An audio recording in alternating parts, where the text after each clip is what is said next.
Olá, turma. Sou o professor Glaucilei. Hoje vamos ver ainda o caderno de atividades autorreguladas número 1, relativo à segunda série do ensino médio. Nosso assunto será máquinas térmicas, a aula 3. E antes da gente falar sobre máquinas térmicas, vamos ver alguns conceitos relativos a elas para nós entendermos melhor. O primeiro conceito seria trabalho. Trabalho vocês provavelmente viram no primeiro ano. Quando falamos em trabalho, nós associamos a energia. Não tem nenhuma relação com o trabalho meu de ser professor ou o trabalho de um médico, de um engenheiro, de um advogado.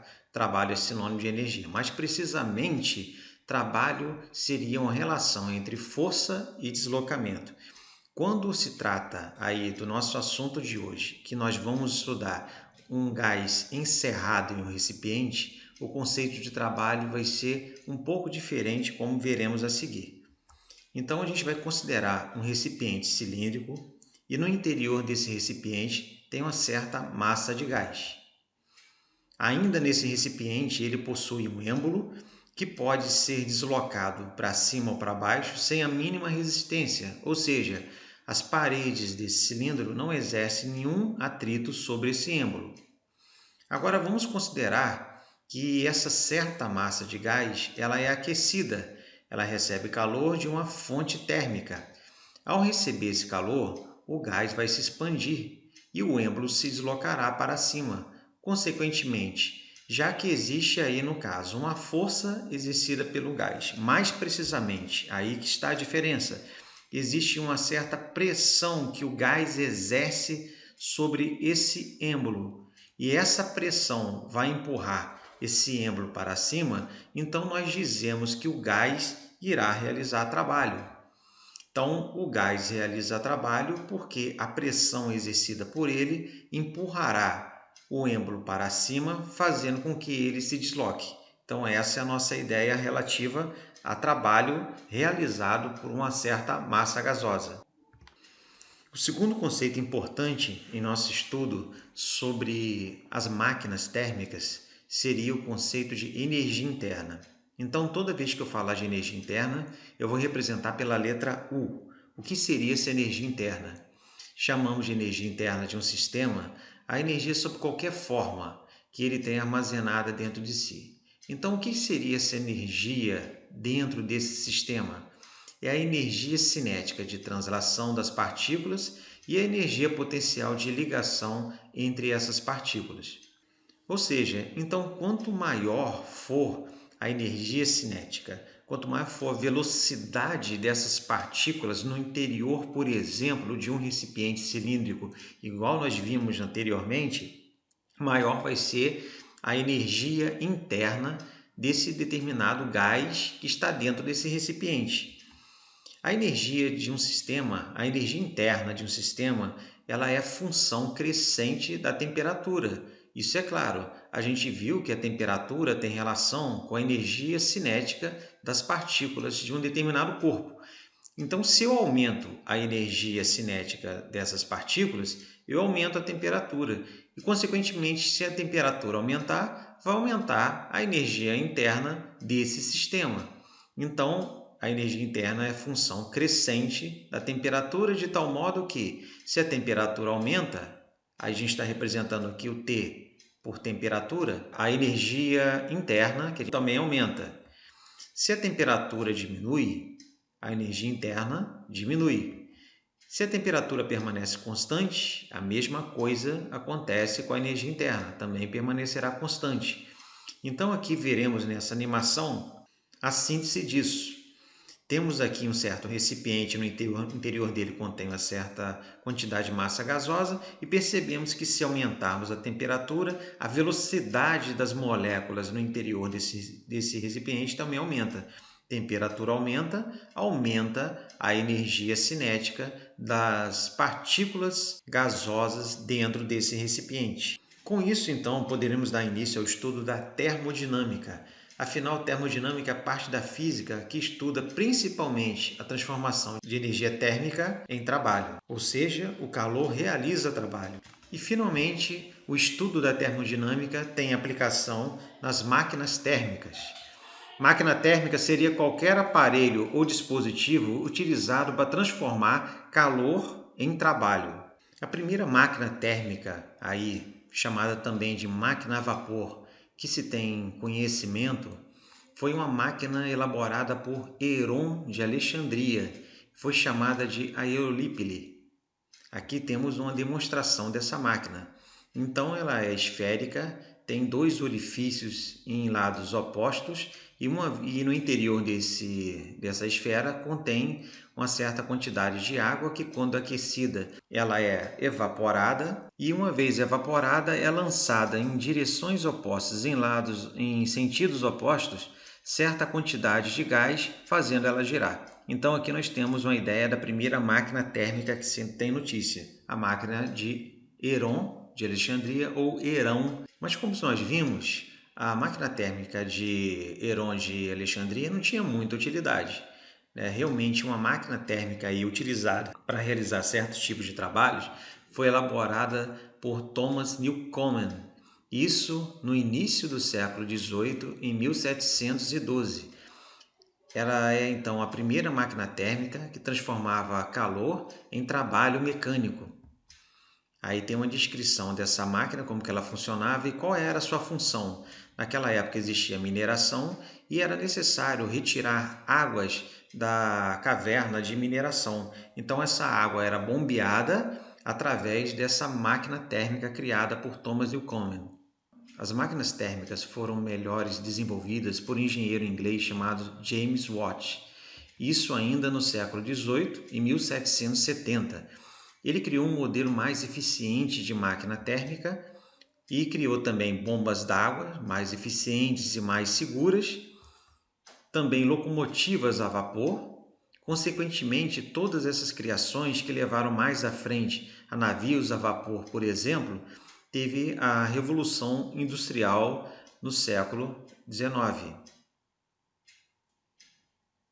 James Watt ele criou então essas máquinas térmicas baseado em algumas leis da termodinâmica, cuja primeira lei seria que a variação da energia interna de um sistema é dada pela diferença entre o calor trocado com o meio exterior e o trabalho realizado no processo termodinâmico. Essa frase ela pode ser descrita através dessa relação, onde esse delta indica a variação, o nós já vimos que indica essa energia interna, então, consequentemente, ΔU representa a variação da energia interna, o que seria essa quantidade de calor trocado com o meio exterior, e o T, que a gente também pode representá-lo pela letra grega tal ou pela letra W, significa o trabalho realizado. Então, se você tem um determinado sistema, se esse sistema ele recebe 100 joules de energia, ou seja, recebe uma certa quantidade de calor igual a 100 joules, está aqui essa quantidade de calor, esse calor, esse sistema, ou ele realiza trabalho, ou serve para aumentar essa energia recebida, a energia interna do sistema. Então, o sistema recebe 100 joules aqui nesse caso, 80 joules serviu para realizar trabalho, e 20 joules serviu para aumentar a energia interna do sistema. Então, nós podemos escrever essa expressão também dessa maneira que está aqui. Então, a gente percebe o seguinte, ó, que é 100, a quantidade de calor recebida, é igual ao trabalho realizado, mais a variação de energia interna. Essa é a primeira lei da termodinâmica. A segunda lei da termodinâmica é relativa à máquina térmica, que diz que uma máquina térmica operando em ciclos, ao retirar calor de uma fonte quente, utiliza parte dele, ou seja, parte desse calor para realizar trabalho, e o restante rejeita para uma fonte fria. Então está aqui o esquema. Aqui nós temos um determinado motor, por exemplo, então ele recebe calor aí de uma fonte quente, que a gente pode chamar de QQ. Esse QQ, então, significa a quantidade de calor recebida pela fonte quente, ou também posso indicar por Q1, igual nós vamos ver em outra figura. Então, esse sistema recebeu uma certa quantidade de calor de uma fonte quente, parte desse calor serviu para realizar trabalho e o restante foi rejeitado para uma fonte fria. Então, essa segunda lei ela pode ser expressa através dessa relação, a quantidade de calor que um corpo fornece para um determinado sistema, para um motor, por exemplo, é igual ao trabalho realizado por ele, mais a quantidade de calor rejeitada para a fonte fria. Ou eu posso colocar desse jeito: o trabalho realizado por um corpo é igual à diferença entre a quantidade de calor fornecida pela fonte quente e a quantidade de calor rejeitada na fonte fria. Rendimento de uma máquina térmica. Então, ainda sobre esse esquema aqui, o rendimento nada mais vai ser a relação entre o trabalho realizado e a quantidade de calor recebida por um determinado corpo. Por exemplo, se um corpo ele recebe aí 5.000 joules de energia, se ele realiza um trabalho igual a 2.000 joules, qual seria aí o rendimento dessa máquina térmica? Então, ele é facilmente calculado, é igual ao trabalho, que seria 2.000, dividido por 5.000, que foi a quantidade de calor que ele recebeu da fonte quente. Dividindo 2.000 por 5.000, vai dar 0,4. Então, a gente sabe que 0,4 é a mesma coisa que 0,40. Expressando 0,40 na forma fracionária, eu vou ter 40 sobre 100. E 40 sobre 100 é a mesma coisa que 40%. Portanto, o rendimento dessa máquina térmica é igual a 40%. Como exemplo, então, para a gente ver a aplicação disso tudo que nós falamos, vamos prestar atenção nesse exercício aqui, que já está resolvido na apostila. Quando em funcionamento, a cada ciclo dessa máquina térmica aqui, o gás absorve uma quantidade de calor Q1. Então, essa é a quantidade de calor fornecida pela fonte quente, foi chamada de Q1. Realizando um trabalho mecânico W, então o trabalho ele é representado aqui por W, para uma fonte e libera calor Q2. Então, Q2 vai ser o calor rejeitado para a fonte fria, Q2, sendo a eficiência da máquina medida pelo quociente entre W e Q1. Então, a gente viu que o rendimento é a relação entre o trabalho realizado, que aqui ele representou o trabalho por W, vou botar aqui mais um canto, W, e, no caso, Q1, que é a quantidade de calor da fonte quente. Uma dessas máquinas, que a cada ciclo realiza um trabalho de 3 vezes 10 elevado a 4 a quarta potência Joule, com eficiência de 60%. Então, quer dizer, eficiência é sinônimo de rendimento. Então, o rendimento dessa máquina térmica é igual a 60%. Foi adquirida por certa indústria. Em relação a essa máquina, conclui-se que os valores Q1 de Q2 e a variação da energia interna são. Vamos então calcular o valor de Q1.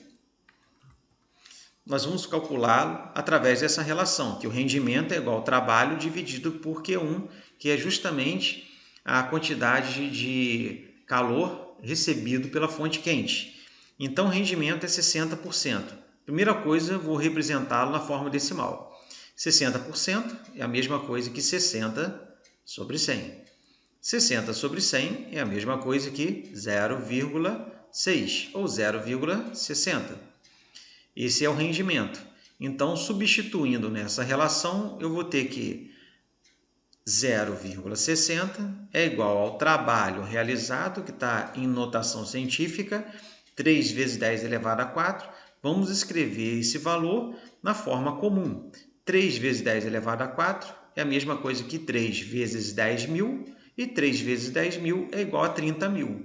Então, eu vou considerar o trabalho igual a 30.000 joules, ou seja, depois do 3, acrescento 4 zeros aqui, ok? Então, vai ser 30.000, que seria aí o trabalho realizado, dividido pela quantidade de calor recebido pela fonte quente. Multiplicando cruzado isso aqui, eu vou ter que 0,60 Q1 é igual a 30.000.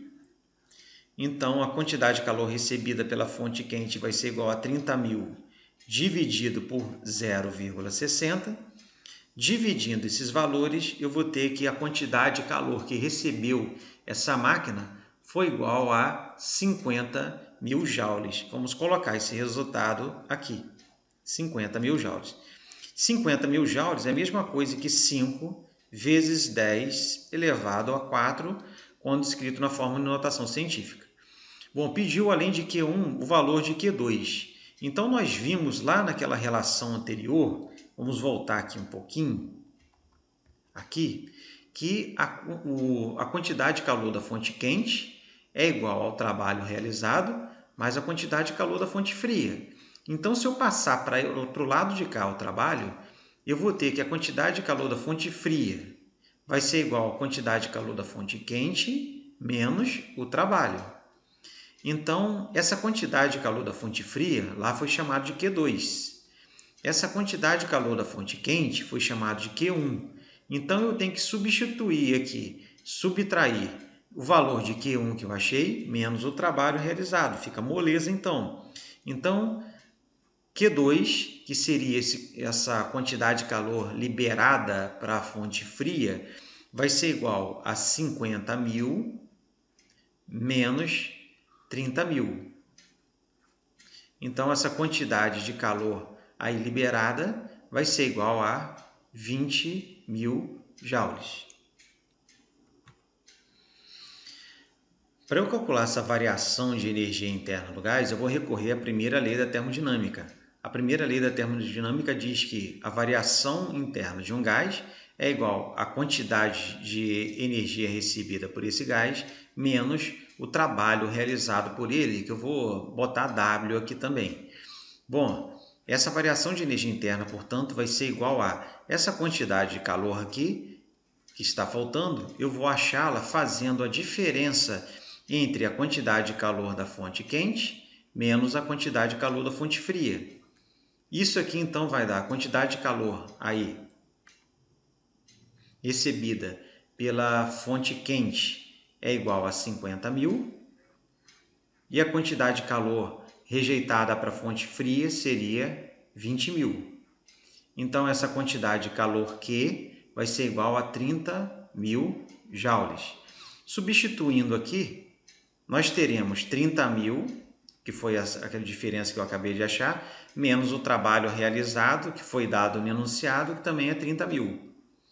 Subtraindo esses dois valores, então a variação de energia interna vai ser igual a 0 joules também. Todos os valores aí em joules porque se trata de energia.